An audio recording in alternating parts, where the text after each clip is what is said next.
Hello students, कैसे हैं आप लोग। आई होप आप लोग सब बढ़िया होंगे। तो चलिए शुरू करते हैं हम लोग मेटलर्जी के थर्ड लेक्चर पे, जहां पर आज हम लोग डिस्कस करने वाले हैं reduction of metal oxide into metal. देखिए, हम लोगों ने फर्स्ट जो टर्म था दैट इज कंसंट्रेशन मेटलर्जी का पहले कर चुके हैं। जो दूसरा था हमारे पास शायद ये थर्ड लेक्चर नहीं फोर्थ लेक्चर होगा, सॉरी ये फोर्थ लेक्चर है आज। तो पहले के 3 लेक्चर्स में हम लोग कंसंट्रेशन और ऑक्साइड फॉर्मेशन देख चुके हैं। कैल्सिनेशन रोस्टिंग हम लोग देख चुके हैं। एलिंगम डायग्राम लास्ट क्लास में हम लोग समझ चुके थे। ठीक, अब आता है हमारे पास कि मेटल ऑक्साइड यानी कि मेटलर्जी का थर्ड प्रोसेस है ना। पहला था कंसंट्रेशन ऑफ ओर, फिर दूसरा था formation of oxide metal oxide, ठीक है, और थर्ड आता है reduction of metal oxide into metal. ठीक, तो हम लोग पढ़ेंगे reduction of metal oxide into metal. तो बेसिकली मेटल ऑक्साइड की रिडक्शन के लिए हम लोग बहुत सारे तरीके यूज करते हैं, मतलब बहुत सारे तरीके से अपन रिडक्शन कर सकते हैं। तो उन्हीं तरीकों में से जो सबसे पहला है दैट इज बड़ा इंपॉर्टेंट है, reduction by carbon.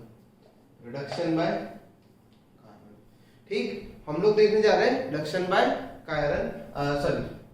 Reduction by carbon. और हम लोग बेसिकली देखने जा रहे हैं इसका रिडक्शन ऑफ आयरन ऑक्साइड, ठीक है, रिडक्शन ऑफ आयरन ऑक्साइड। जो इस प्रोसेस को बोलते हैं, इस प्रोसेस को हम एक नाम और देते हैं दैट इज योर स्मेल्टिंग। क्या बोलते हैं इसको? स्मेल्टिंग भी, ठीक, ओके।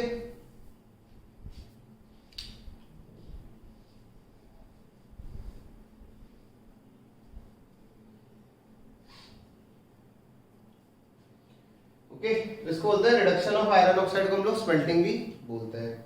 बेसिकली ये प्रोसेस जो कैरी आउट किया जाता है वो कैरी आउट किया जाता है ब्लास्ट फर्नेस के अंदर। मतलब आयरन का जो रिडक्शन है, आयरन का जो रिडक्शन है वो कैरी आउट किया जाता है किसमें? ब्लास्ट फर्नेस में। कैसा होता है देखो, बनाते हैं फोटो।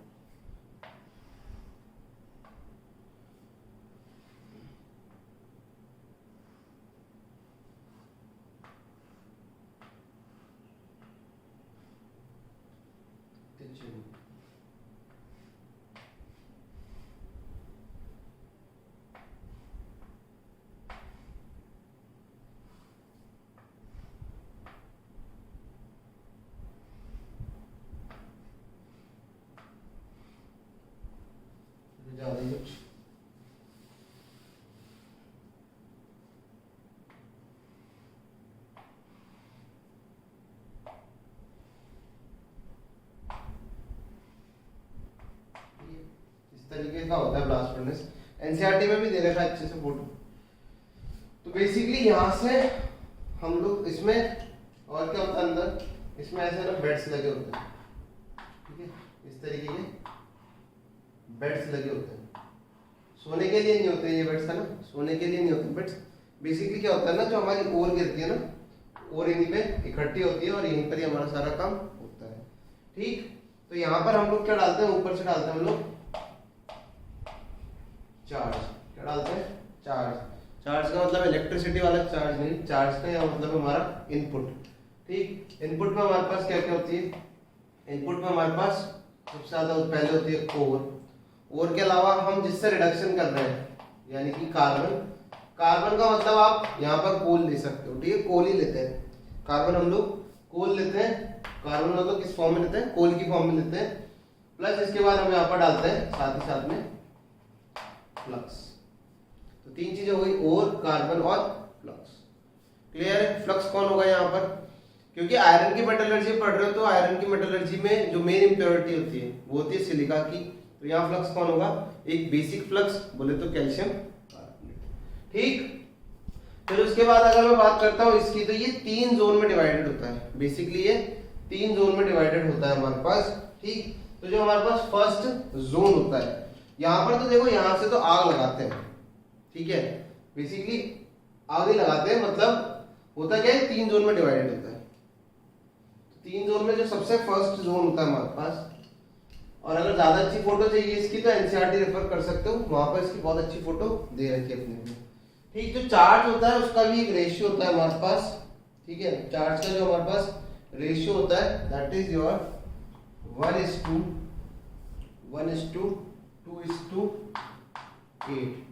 ठीक है, ये हमारे पास चार्ज का रेशियो होता है, मतलब 1 पार्ट और है, 2 पार्ट कार्बन है और 8 पार्ट आपका फ्लक्स है। ठीक, चलो तो सबसे पहला जो जोन आता है that is your combustion zone. सबसे पहला जो जोन आता है वो आता है हमारे पास कंबशन जोन आता है।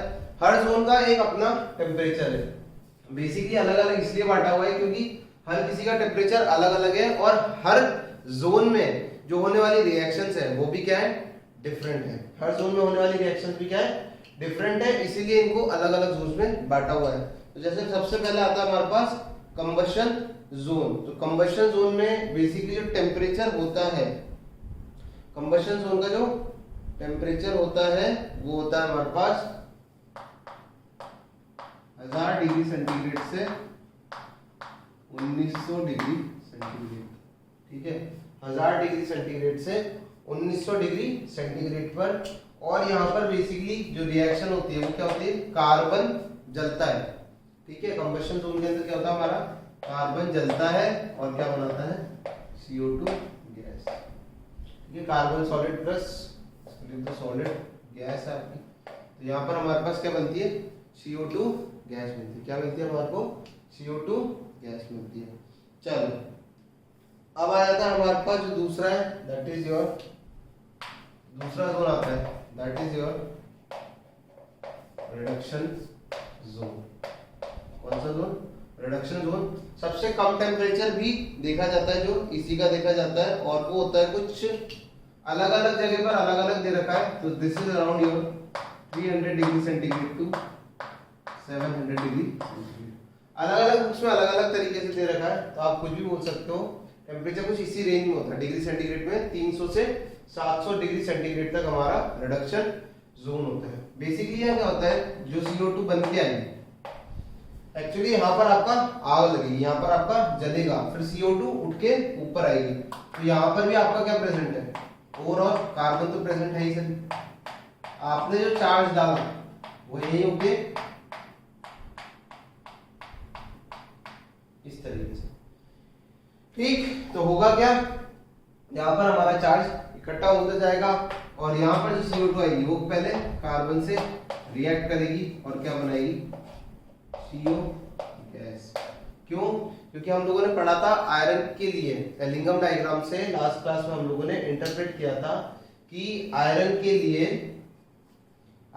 लिए ज्यादा सुटेबल रिडक्शन जो रिड्यूसिंग एजेंट है, ज्यादा सुटेबल रिड्यूसिंग एजेंट कौन सा है हमारे पास, ये वाला है। ज्यादा सुटेबल रिड्यूसिंग एजेंट कौन सा है, CO है, ना कि कार्बन। कार्बन ज्यादा अच्छा नहीं है, CO है।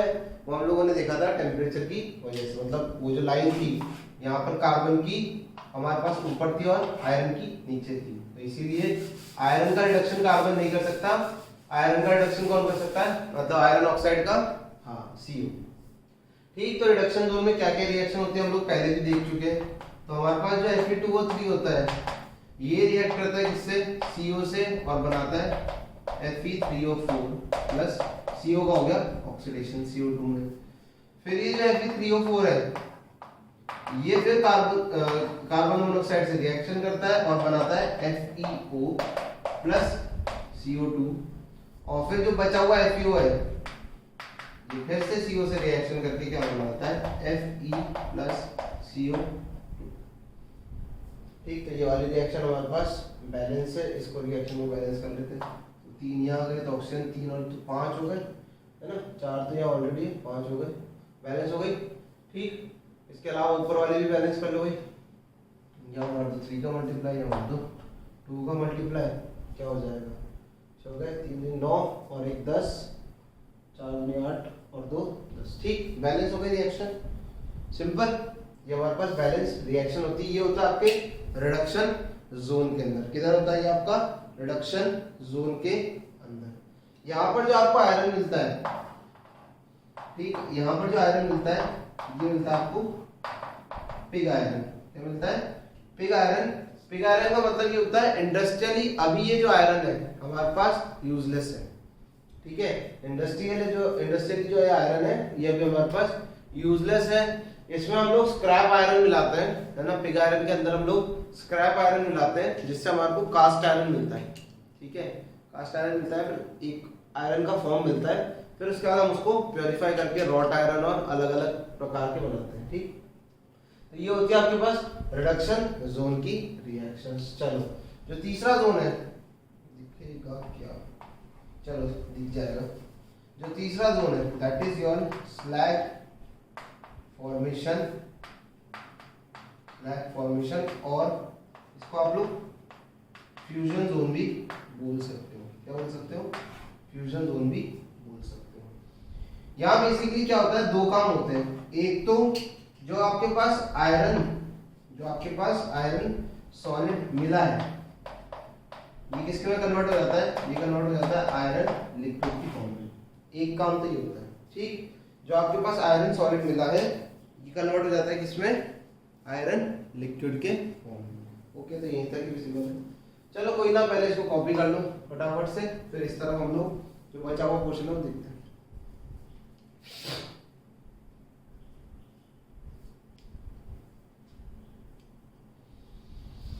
चलो लास्ट जो बचता है इसका खत्म करते हैं।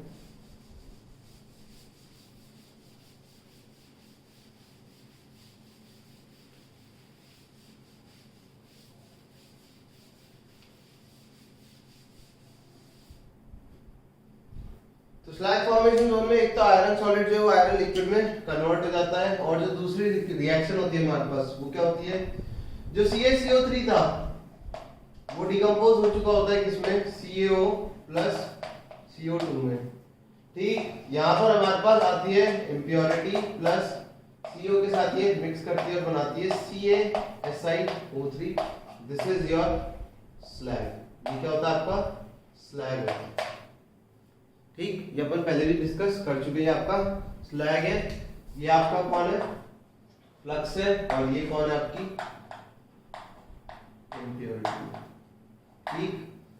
ओके, यहां तक पॉइंट क्लियर है। तो यहां पर आपके पास CaSiO3 ये लिक्विड की फॉर्म में मिल जाएगा। क्लियर है? वैसे अगर नहीं भी मेंशन करते हो तो पता होना चाहिए स्लैग वैसे ही मॉल्टन स्टेट में रहता है। जो टेम्परेचर होता है यहाँ पर स्लैग फॉर्मेशन जोन का वो होता है 1000, चलो याद रखो, टेम्परेचर होता है 1000 डिग्री सेंटीग्रेड से लेके कहां तक? 1400 डिग्री सेंटीग्रेड तक।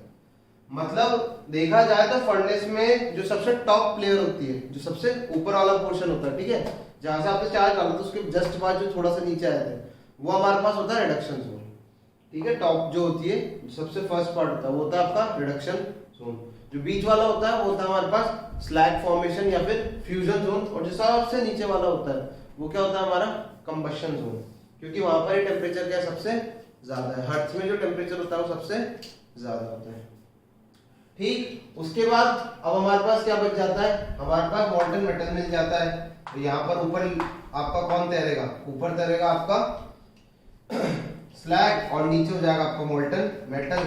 एक पॉइंट से यहाँ से आप मॉल्टन मेटल निकाल लो, और एक पॉइंट से आप क्या निकाल लो? स्लैग निकाल लो। क्लियर है? तो आसानी से निकाल पाए इसलिए उनको दे रखा है। ओके ओके, तो इसमें थ्योरी तो क्या लिखनी, लिख लेते हैं फिर भी। यहाँ पर मॉल्टन, अच्छा तो नहीं रहती, लिख देते हैं फिर भी। molten metal is obtained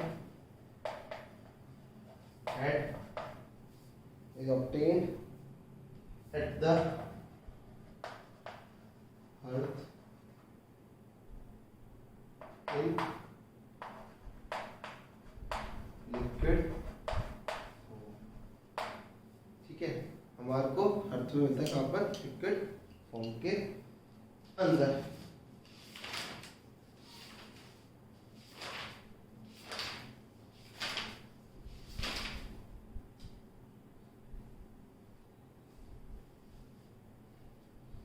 ठीक, चलो तो ये होती है आयरन की क्या रिडक्शन होता है आयरन का किससे, कार्बन के थ्रू। क्या होता है ये reduction of iron using carbon. तो ये तो पहला टाइप का रिडक्शन था जिसमें हम लोग कार्बन का इस्तेमाल कर रहे थे। जो दूसरा आता है आपके पास that is your reduction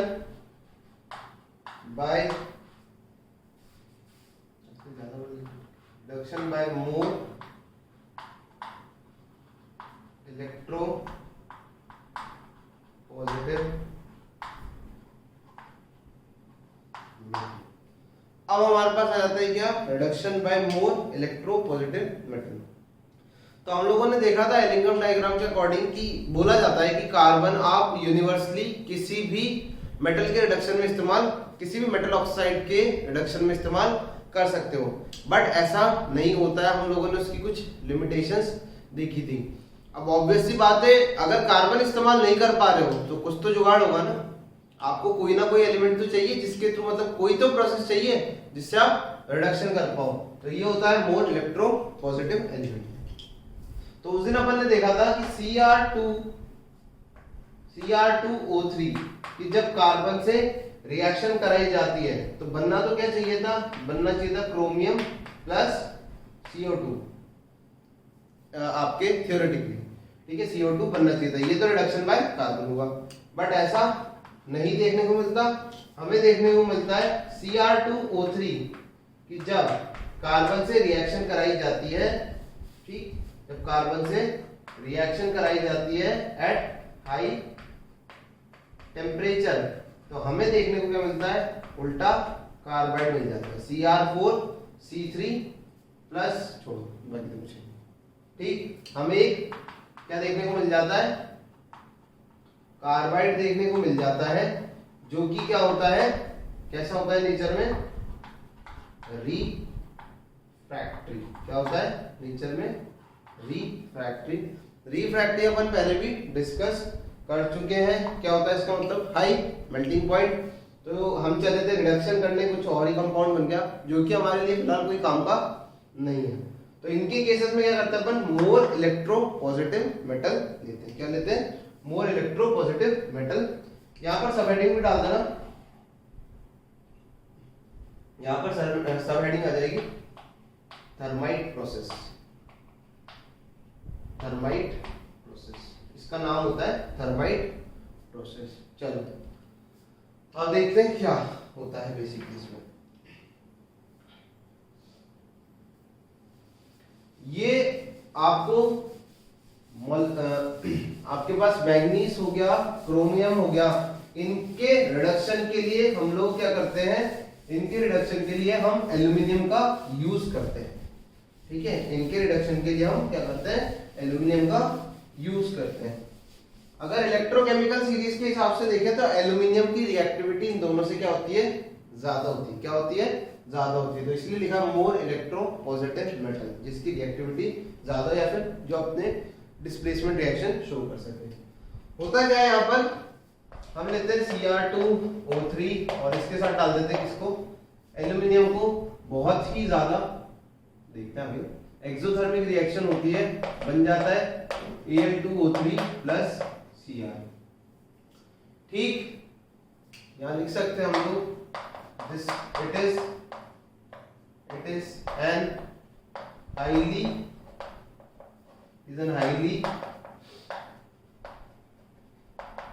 exothermic reaction. ये जो रिएक्शन होती है बहुत ही ज्यादा एक्सोथर्मिक होती है। उसको समझ भी सकते हैं, यहाँ पर जो Al2O3 बन रहा है इसकी लैटिस एनर्जी बहुत ज्यादा होती है। ठीक है, अगर आप कंपेयर करते हो Cr2O3 की लैटिस एनर्जी और Al2O3 की लैटिस एनर्जी, तो Al2O3 की जो लैटिस एनर्जी वो होती है क्या, बहुत ज्यादा। तो ऑब्वियस सी बात है, रिलीज होने वाली एनर्जी, लैटिस एनर्जी क्या होती है, रिलीज होने वाली एनर्जी। यहाँ पर रिलीज होने वाली एनर्जी क्या होती है, बहुत ज्यादा। इसको यूज करते हैं, इट इज, या फिर आप बोल सकते हो मेटलर्जी के अलावा इस प्रोसेस का जो यूज है, अपन ने बोला इसको थर्माइट वेल्डिंग प्रोसेस। बेसिकली ये होती है आपकी थर्माइट रिडक्शन। थर्माइट रिडक्शन ही होता है, थर्माइट प्रोसेस भी बोल दो, थर्माइट रिडक्शन भी बोल दो। होता क्या है ना, जब हमारे पास जो ट्रैक्स होते हैं, रेलवे ट्रैक्स होते हैं ना, जो रेलवे ट्रैक्स होते हैं, इनके बीच में क्या होता है ना, बेसिकली गैप आ जाता है। बेसिकली कभी कभार क्या देखने को मिल जाता है, गैप ज्यादा देखने को मिल जाता है। तो यहाँ कुछ नहीं करते हैं, यहाँ पर इसका और इसका इस्तेमाल करते हैं। यहाँ से जो हीट जनरेट होती है वो इतनी काफी होती है कि जो ये रेलवे ट्रैक्स हैं ये पिघल जाए, और इनके अगर क्रैक होता है, जनरली क्रैक की बात करते हैं, अगर जो भी क्रैक है छोटा मोटा वो भराई में आ जाएगा। ठीक है, क्योंकि अलग से आपको कोई मशीन का इधर यूज नहीं करना है, इन दोनों का मिक्सचर लेना है, दोनों को एक साथ यहाँ पर गैप पे रख देना है। हीट प्रोड्यूस होगी, सफिशिएंट अमाउंट ऑफ हीट होती है कि आयरन पिघल जाए, और उसके बाद ये दोनों एक दूसरे से जुड़ जाते हैं। ठीक, सो लिख सकते हो आप used in welding of railway tracks. तरीका मैंने बता ही दिया, used in welding of railway. Reaction को कर लेते हैं बैलेंस, तो यहां आ जाएगा आपका,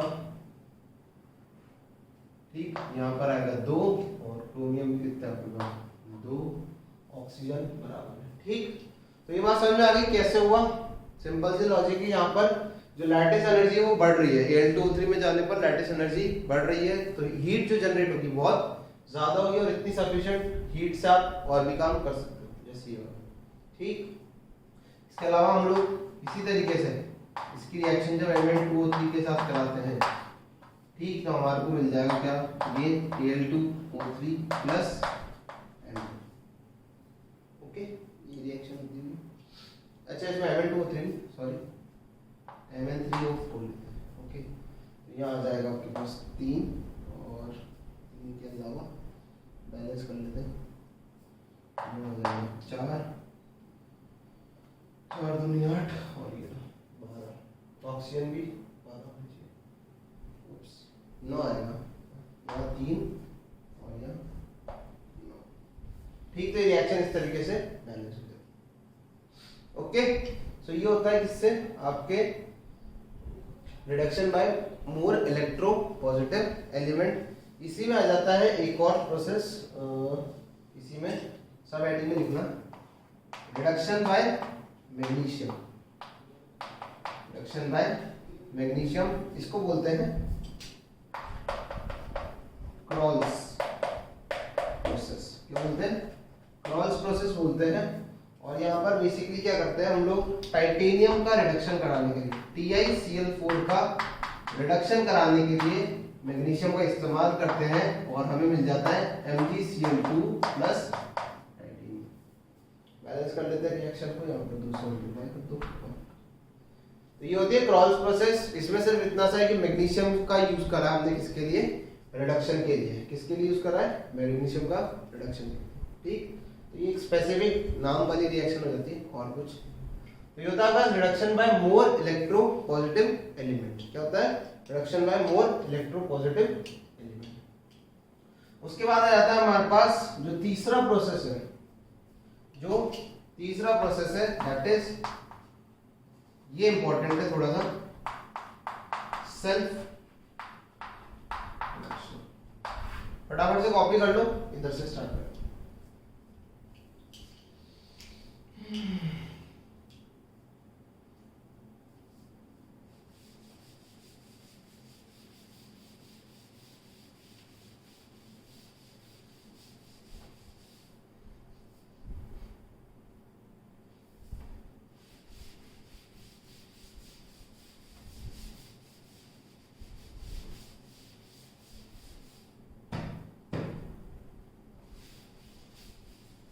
जो अगला प्रोसेस है मैंने लिखा था, चलो कोई ना। Third is your self reduction. क्या होता है, सेल्फ रिडक्शन। सेल्फ रिडक्शन सुनने में ही पता चल रहा है, सेल्फ मतलब खुद ही से क्या कर ले, रिडक्शन कर ले, बट खुद से कैसे रिडक्शन होगा वो समझते हैं। तो उससे पहले किसके लिए किया जाता है, मतलब किसके लिए ये चीज पॉसिबल है,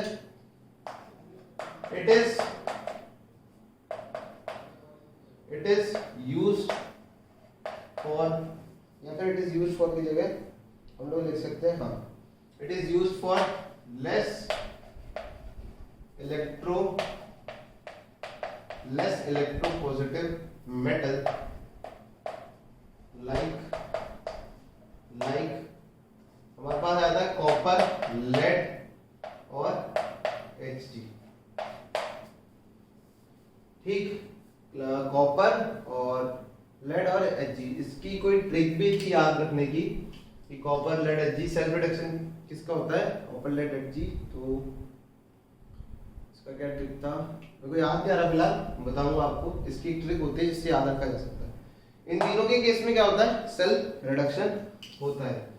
सेल्फ रिडक्शन है यानी कि आपको बाहर से कोई any external reducing agent is not required। आपको बाहर से किसी भी तरीके का रिड्यूसिंग एजेंट लाने की जरूरत नहीं है। ये जो रिएक्शन होगी ये सिर्फ ऑटोमेटिकली हो जाएगी, अपने आप होगी। किस तरीके से होती है वो देखो। पहले हम लेते हैं Cu2S। क्या लेते हैं, Cu2S। इसका करते हैं हम लोग क्या, पार्शियल रोस्टिंग। क्या करते हैं, पार्शियल रोस्टिंग। पार्शियल रोस्टिंग देखो, होने को आप कार्बन से भी रिडक्शन कर सकते हो, मना नहीं करेगा रिड्यूस होने के लिए। आप कार्बन से भी रिडक्शन कर सकते हो, मना नहीं करेगा, ओके। बट होता क्या है ना, क्यों खर्चा करना। एक ऑक्सीजन की सप्लाई देने में हमारे को क्या जा रहा है, बात समझ में आ रही है। सिर्फ ऑक्सीजन देने से अगर हमारा काम हो रहा है तो हमें कोई दिक्कत नहीं है। तो पार्शियल रोस्टिंग करने के बाद हमें क्या मिल जाएगा, हमें मिल जाएगा Cu2O। पार्शियल करिए मतलब एक limited supply of oxygen, roasting भी हो रही थी आपके लिमिटेड सप्लाई ऑफ ऑक्सीजन में। हम ये चाहते हैं कि जो ये सल्फाइड है, हम क्या चाहते हैं, हम ये चाहते हैं कि जो ये सल्फाइड है ये पूरी तरीके से कन्वर्ट ना हो जाए Cu2O में, मतलब ये पूरा का पूरा Cu2O में कन्वर्ट ना हो, इसीलिए हम पार्शियल रोस्टिंग कर रहे हैं। क्या कर रहे हैं, पार्शियल रोस्टिंग। क्यों, क्योंकि हम नहीं चाहते कि ये पूरा का पूरा इसमें कन्वर्ट हो जाए, क्योंकि अगर इसमें कन्वर्ट हो गया एक बार तो फिर सेल्फ रोस्टिंग, सेल्फ रिडक्शन नहीं हुआ। तो हमें मिलेगा Cu2O प्लस SO2।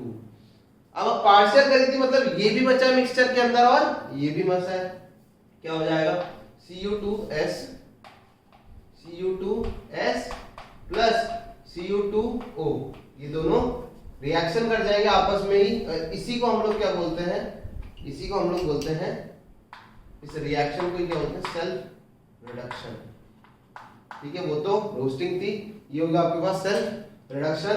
दोनों रिएक्शन करके बनाएंगे Cu प्लस SO। बात समझ में आ गई। तो पार्शियल रोस्टिंग किसके लिए की जाती है, कॉपर, लेड और मरकरी के लिए। इसके लिए आप लोग याद रख सकते हो क्यों हुए पागल। ठीक है, आप लोगों को अगर याद रखना है तो याद रख सकते हो क्यों हुए पागल, या फिर क्यों हो गए पागल। बात समझ में आ गई। याद रखने का तरीका क्यों हो गए पागल। तो क्यों हो गए पागल के लिए आप यूज कर सकते हो सेल्फ रिडक्शन। और भी कुछ अच्छी ट्रिक होगी तो मैं बताऊंगा, मुझे याद नहीं आ रही फिलहाल। तो यहाँ पर हमारे को क्या मिल जाता है, Cu मेटल। ये होता है सेल्फ रिडक्शन। यहाँ पर आप देख सकते हो हमने किसी भी प्रकार का, किसी भी टाइप का एक्सटर्नल रिड्यूसिंग एजेंट नहीं रखा है। हमने जो रखा है सिर्फ एक पार्शियल रोस्टिंग करी है। पार्शियल रोस्टिंग भी क्यों करी, क्योंकि हमें Cu2S की यहाँ पर जरूरत है। क्लियर है। बैलेंस तो बाद में करते रहना। इसी तरीके से Pb के लिए भी हो जाती है, इसी तरीके से Hg के लिए भी हो जाती है। ऐसा नहीं है कि ये मना कर देंगे कि हम कार्बन से रिडक्शन नहीं करेंगे, बात समझना। ऐसा नहीं है कि कार्बन से रिडक्शन के लिए मना कर देंगे, बट बात क्या है, कार्बन मतलब कोल भी ऐसा नहीं है महंगा सस्ता है। ठीक है, कुछ तो कॉस्टिंग आएगी सही, मतलब माना सस्ता है बट कुछ तो कॉस्टिंग आएगी। तो उस कॉस्टिंग से बचने के लिए भी हम लोग ये कर सकते हैं। ठीक है, बेटर होता है इन तीनों के लिए सेल्फ रिडक्शन ही बेटर माना जाता है। इन तीनों के लिए हमेशा हम सेल्फ रिडक्शन ही प्रेफर करते हैं। क्यों, कार्बन की भी कॉस्टिंग क्यों करनी। क्लियर। अब आ जाता है हमारे पास लास्ट जो है, दैट इज योर चौथा जो है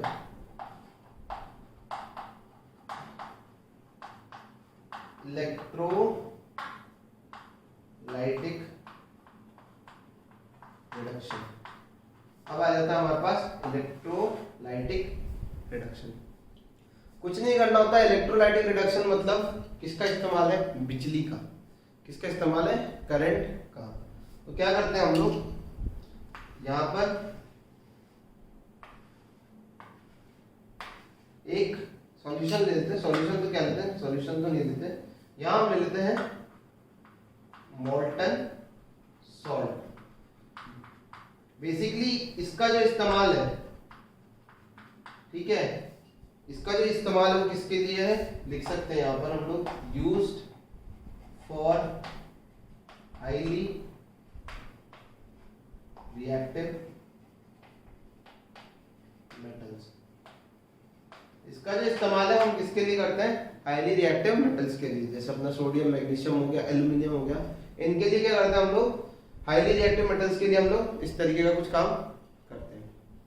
यहाँ क्या लेते हैं हम, मोल्टन सॉल्ट ले लेते हैं। मोल्टन सॉल्ट जैसे आप मान लो, एग्जांपल ले लो, मान लो आपके पास है NaCl, ठीक है, आपके पास क्या है, NaCl है, आपके पास NaCl है, तो हमें पता है मोल्टन सॉल्ट में क्या होगा, अगर मैं बात करता हूं मोल्टन NaCl की, तो यहाँ होगा हमारे पास Na+ और Cl-, क्या क्या होगा मेरे पास होगा Na+ और Cl-। कैथोड पे क्या हो जाती है, कौन सी रिएक्शन होगी कैथोड पे, कौन सी रिएक्शन होगी, कैथोड पे होता है हमेशा रिडक्शन, कैथोड पे क्या होगा, रिडक्शन होगा। तो कैथोड पे क्या हो जाएगा, Na+ एक इलेक्ट्रॉन एक्सेप्ट करके क्या बना लेगा, सोडियम, है ना, क्या बना लेगा, सोडियम बना लेगा। और इसी तरीके से अगर मैं बात करता हूँ एनोड पे, जहां पर क्या होने वाला है, ऑक्सीडेशन, क्या होने वाला है, ऑक्सीडेशन, तो यहाँ क्या होगा, Cl- क्या बना लेगा, 2Cl2 हाफ Cl2+। तो इस तरीके से हम लोग इलेक्ट्रोलाइटिक रिडक्शन भी कर सकते हैं, ठीक है, इस तरीके से हम लोग इलेक्ट्रोलाइटिक रिडक्शन भी कर सकते हैं।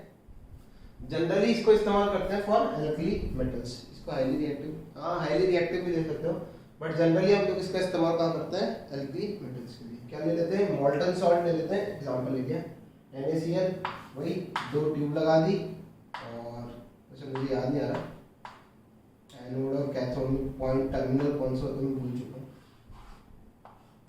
मेरे ख्याल में ये आपके पास कैथोड है, ये आपके पास एनोड है, शायद, हो सकता है इस सेटअप गलत हो, मेरे को स्टिल याद नहीं आ रहा, चेक कर लेना एक बार, यहाँ तक सही होना चाहिए, +2+, -2-।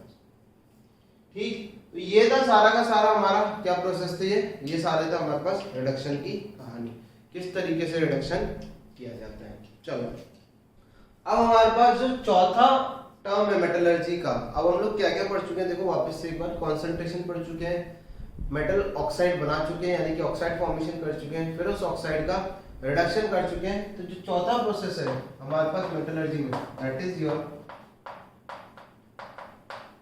Your refining of metal. अभी जो आपको मेटल मिला है, अभी तक ये प्योर फॉर्म में नहीं मिला है, ठीक, ऐसा नहीं है, इतनी नहीं मिलता है, अभी तक जो हमें मेटल मिला है वो प्योर फॉर्म में नहीं मिला है। अब हम उसको क्या करने वाले हैं, प्योरीफाई करने वाले हैं, या फिर इसको बोल सकते हो आप, क्या बोल सकते हैं इसको, प्योरिफिकेशन। ठीक, अभी तक अपन ने प्योरिफिकेशन नहीं किया है, ठीक है, आरओ में सब कुछ हो जाता है, उसके बाद यूवी रेस भी कुछ काम करती है, मतलब बैक्टीरिया मरती है, कुछ उसी तरीके का आपने सब कुछ निकाल दिया है, अभी भी बाकी है थोड़ा सा, ये प्योरिफिकेशन है। प्योरिफिकेशन में जो फर्स्ट टाइप आता है, देखो यहां पर आपको प्रोसेस का प्रिंसिपल याद रखना पड़ेगा, ठीक, यहां पर आपको प्रोसेस का प्रिंसिपल याद रखना पड़ेगा, जो भी प्रोसेस लिखने वाले हैं उसका प्रिंसिपल याद रखना पड़ेगा, और किस मेटल्स के लिए यूज किया जाता है वो आपको याद रखना पड़ेगा, ठीक।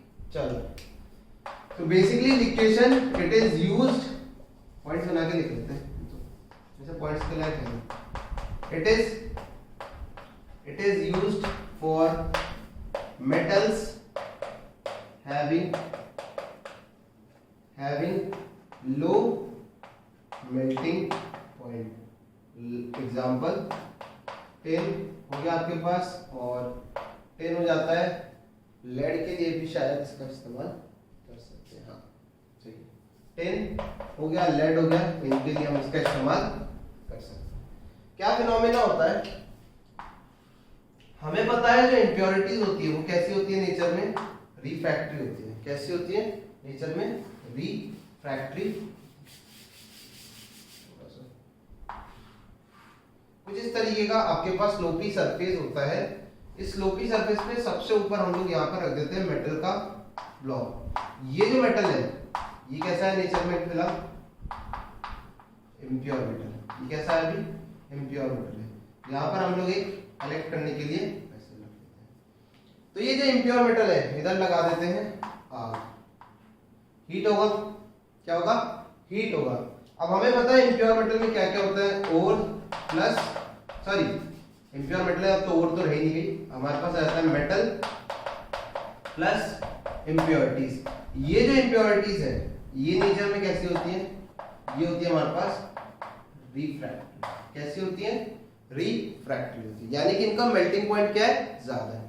तो यहाँ पर ये जो प्रोसेस है ये basically difference in melting point पे डील कर रहा है। जो लिक्विडेशन का फिनोमेना है ये किस बात पे डीलिंग कर रहा है? इसका प्रिंसिपल क्या है कि मेल्टिंग पॉइंट्स में क्या है? डिफरेंस है। किसके? इम्प्योरिटीज और प्योर मेटल के। बट हर मेटल के लिए नहीं, आपके पास मेल्टिंग पॉइंट भी क्या होना चाहिए? कम। क्योंकि अगर ज्यादा मेल्टिंग पॉइंट होगा तो क्या होगा? आपकी इम्प्योरिटीज भी लिक्विड फॉर्म में कन्वर्ट हो जाएगी और मेटल तो कन्वर्ट हो ही जाएगा। तो ये उन्हीं मेटल्स के लिए आप ऑक्यूपाई करते हो या फिर उन्हीं मेटल्स के लिए एंगेज करते हो इस प्रोसेस को जिनका मेल्टिंग पॉइंट क्या होता है? कम होता है। मेल्टिंग पॉइंट क्या होता है? कम होता है। तो आपका जो मेटल है, जो आपका मेटल है वो क्या हो जाएगा? वो तो पिघल जाएगा, यानी कि लिक्विड फेज में कन्वर्ट हो जाएगा। कन्वर्ट होने के बाद वो स्लोपी सरफेस पे अपने आप आ जाएगा और यहाँ पर आपके पास इकट्ठा हो जाएगा। जबकि आपकी इम्प्योरिटीज अभी भी कहाँ रह जाएगी? यहीं पर रह जाएगी। रीजन क्या है? इम्प्योरिटीज रिफ्रैक्टरी है, कम टेम्परेचर पर। देख रहे हो? कम, समझ रहे हो? कम टेम्परेचर पर। कम क्यों बोला? ये देखो ना, कम टेम्परेचर पर आपकी इम्प्योरिटीज पिघलेंगी नहीं, जबकि आपका मेटल पिघल जाएगा और अपन उस मेटल को यहाँ पर इकट्ठा कर देंगे। This would be your pure metal. किसके लिए ऑक्यूपाई करते हैं? Tin lead. तो आपको मेटल्स याद रखने पड़ेंगे कि कौन से मेटल के लिए कौन सा रिफाइनिंग का मेथड ऑक्यूपाई करते हैं, एंगेज करते हैं। क्लियर? चलो फटाफट से कॉपी कर लो इसको।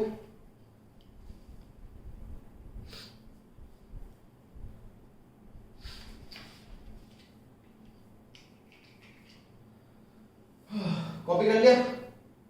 चलो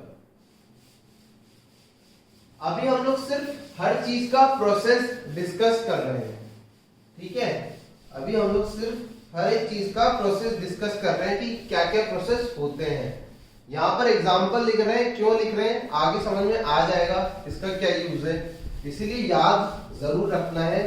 याद रखने का तरीका देखो, लिक्वेशन है मतलब लिक्विड वाली बात है। लिक्विड का मतलब मेटल मेल्टिंग पॉइंट में किसी के कुछ ना कुछ गिरावट होनी चाहिए, है ना? याद रखने का तरीका, लिक्वेशन मतलब लिक्विड। अपने को पता है इम्प्योरिटीज रिफ्रैक्टरी होती है तो वो तो लिक्विड में कन्वर्ट होगी नहीं, मेटल हो जाना चाहिए। कौन सा मेटल होगा? जिसका मेल्टिंग पॉइंट कम होना चाहिए। ठीक, चलो दूसरा प्रोसेस आ जाता है हमारे पास। दूसरा प्रोसेस आ जाता है, भूल जाना, डिस्टिलेशन। ये वैसे भी याद रह जाएगा। दूसरा आ जाता है हमारे पास डिस्टिलेशन। डिस्टिलेशन, डिस्टिलेशन वाटर का करते हैं, पता है? पता होगा है? मैं भी क्या कह रहा हूँ, आपको पता होगा डिस्टिलेशन वाटर का। डिस्टिल्ड वाटर सुना है? डिस्टिल्ड वाटर क्या होता है? डिस्टिल्ड वाटर क्या करते हैं? एक कंटेनर लेते हैं, पानी को उबालते जाते हैं, वेपर्स में कन्वर्ट होने लग जाता है, फिर उस वेपर्स को अपन कंडेंस करके एक बॉटल में या बीकर में कलेक्ट कर लेते हैं। तो जो इम्प्योरिटीज है वो कंटेनर में रह जाती है और इस बीकर के अंदर या इस फ्लास्क के अंदर आपके पास प्योर वाटर आता है ना, जिसके अंदर सॉल्ट्स भी नहीं होते हैं। पता आपको? जिसके अंदर सॉल्ट्स भी नहीं होते। तो डिस्टिल्ड वाटर इस तरीके। तो डिस्टिलेशन में क्या होने वाला है? हम मेटल्स के वेपर्स बनाने वाले हैं। क्या करने वाले? मेटल्स के वेपर्स बनाएंगे और उन वेपर्स को हम एक जगह इकट्ठा कर लेंगे। सिंपल, ठीक? तो लिख लो, इसके लिए देखते हैं। दिस मेथड, सबसे पहले वही काम किसके लिए? This method is employed for metals having low boiling। ठीक, सॉलिड से लिक्विड मेल्टिंग होती है और लिक्विड से गैस बॉइलिंग होती है। तो जिनका बॉइलिंग पॉइंट कम है उनके लिए करते हैं, जैसे कि हमारे पास रहता है जिंक, कैडमियम और मरकरी। इनको याद रखना आसान है क्योंकि ये एक ही ग्रुप के हैं, तीनों भाई हैं, एक ही ग्रुप के हैं, है ना। जिंक कैडमियम, जिंक कूदे होंगे, तो इनके लिए क्या यूज करते हैं हम, डिस्टिलेशन यूज करते हैं। बड़ा आसान सा प्रोसेस होता है। यहाँ पर आपके पास एक कंटेनर होता है जिसको हम पैक कर देते हैं इस तरीके से, एक दूसरा कंटेनर ले लेते हैं, ठीक, ओके। यहाँ पर क्या करते हैं अपन, आग लगा देते हैं, यहाँ पर हम आग लगा देते हैं। तो ये जो मिक्सचर है, ठीक, ये जो मिक्सचर है, इस मिक्सचर में क्या क्या है, इस मिक्सचर में आपका इम्प्योर मेटल है। क्या है आपका, इम्प्योर मेटल है।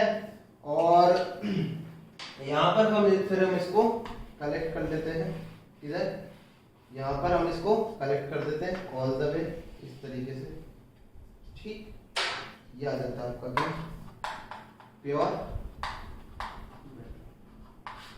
तो किसके लिए करते हैं डिस्टिलेशन, आपको पता होना चाहिए डिस्टिलेशन टर्म का मतलब वैसे भी कि डिस्टिलेशन मतलब हीट करते हैं, जो भाप बनती है उसको कलेक्ट कर लेते हैं। तो इसी तरीके से हीट करेंगे, जो मेटल होगा वो हीट हो जाएगा क्योंकि उसका मेल्टिंग बॉइलिंग पॉइंट क्या है, कम है, मेल्टिंग पॉइंट नहीं, जिसका उसका बॉइलिंग पॉइंट क्या है, कम है। कम होने की वजह से वेपर्स में कन्वर्ट होगा और उन वेपर्स को हम यहाँ पर इकट्ठा कर लेंगे। तो यहाँ देख भी सकते हो, इसको बोल सकते हैं वेपर्स ऑफ मेटल, ठीक है।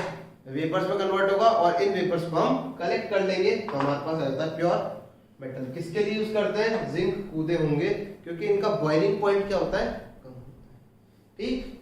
चलो आगे बढ़ते हैं।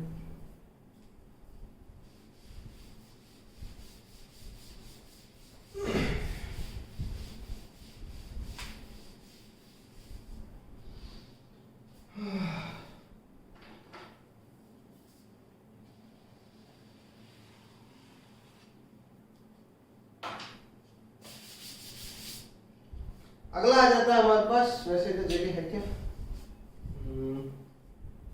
चलो यहाँ पर है, थोड़ी बहुत जगह है, ये लिख लेते हैं। जो तीसरा आता है हमारे पास दैट इज योर पोलिंग, ठीक है। क्या करते हैं, पोलिंग है।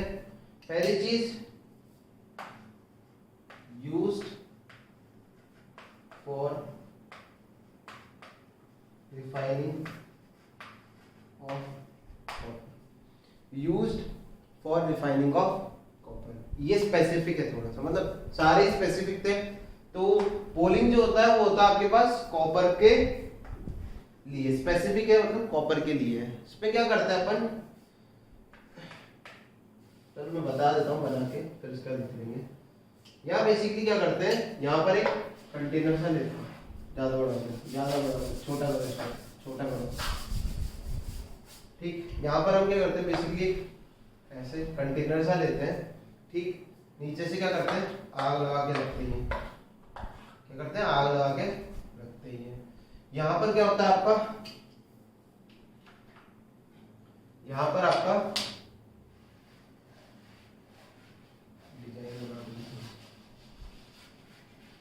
यहाँ पर क्या होता है आपका, ये होता है आपका मोल्टन मेटल, जिसके अंदर क्या प्रेजेंट है, इम्प्योरिटीज प्रेजेंट। मोल्टन मेटल जिसके अंदर क्या है, इम्प्योरिटीज प्रेजेंट होती है। अब क्या होता है, हम लाते हैं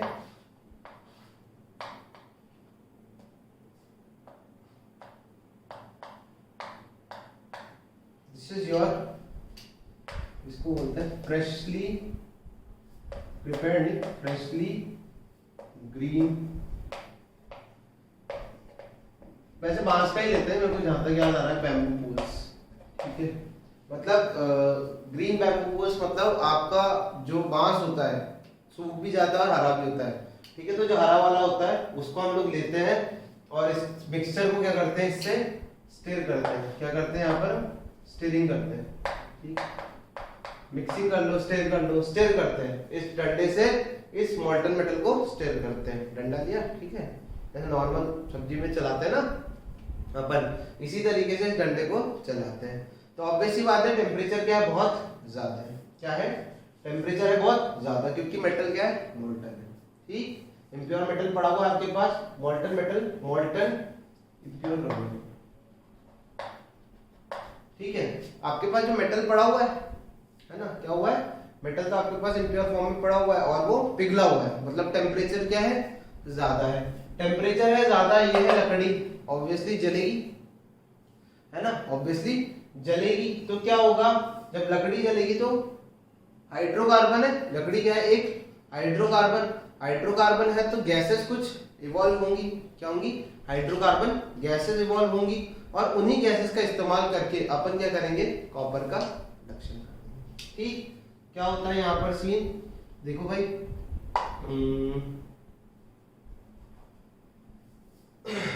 तो used for refining of copper, तो इसके लिए लिख देते हैं, थोड़ा मेरे को भी चीज देखनी पड़ेगी। Freshly cut, freshly cut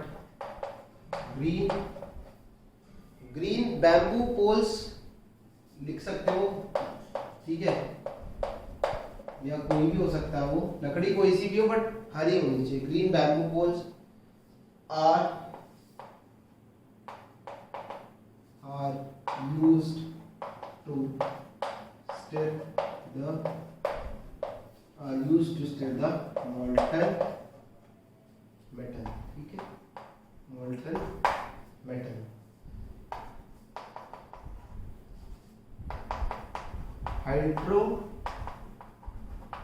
hydrocarbon gases evolved are hydrocarbon gases evolved are used